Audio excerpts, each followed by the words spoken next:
এই সার্কাস আর কতদিন চলবে জানি না। ক্রিকেট তো এখন আর নাই, সার্কাস আছে।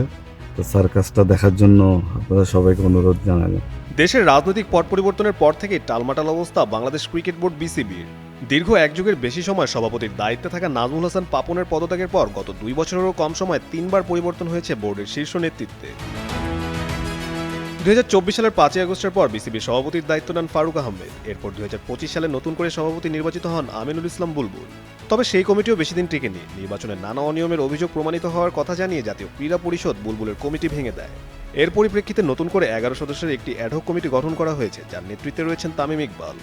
গতকাল মঙ্গলবার থেকে দায়িত্ব গ্রহণ করে কার্যক্রম শুরু করে দিয়েছে এই কমিটিটি।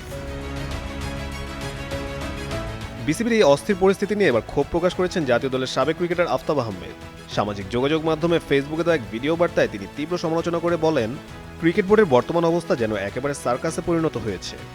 আফতাব বলেন, ক্রিকেট বোর্ডে যে পরিমাণ সার্কাস চলছে, 2000 টাকার টিকিট কেটে দেখলেও আপনার টাকা বৃথা যাবে না। এখন বাংলাদেশের সবচেয়ে বড় সার্কাস হচ্ছে ক্রিকেট বোর্ড।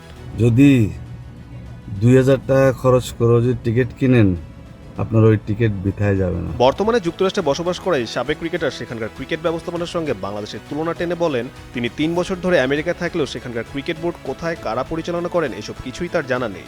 অথচ তিনি নিয়মিত ক্রিকেটের সঙ্গে যুক্ত আছেন এবং কাজ করছেন। বাংলাদেশের প্রেক্ষাপটে আফতাব আরও বলেন, এখানে কোনো কিছুই গোপন থাকে না। মিডিয়ার কারণে মানুষ না চাইতেও সবকিছু জেনে যায়।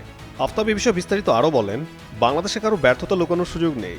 মিডিয়া এমনভাবে প্রচার করে যে আপনি না জানলেও জানতে বাধ্য। শেষে হতাশা প্রকাশ করে আফতাব বলেন, এই পরিস্থিতি আর কতদিন চলবে তা তিনি জানেন না। তার মতে এখন আর ক্রিকেট নেই, যা চলছে শুধু এক ধরনের সার্কাস। দর্শকদের উদ্দেশ্যে তিনি কৌতুক করে বলেন, এই সার্কাস দেখার জন্য সবাইকে প্রস্তুত থাকতে। কাজী সাকলেন আহমেদ, যুগান্তর স্পোর্টস।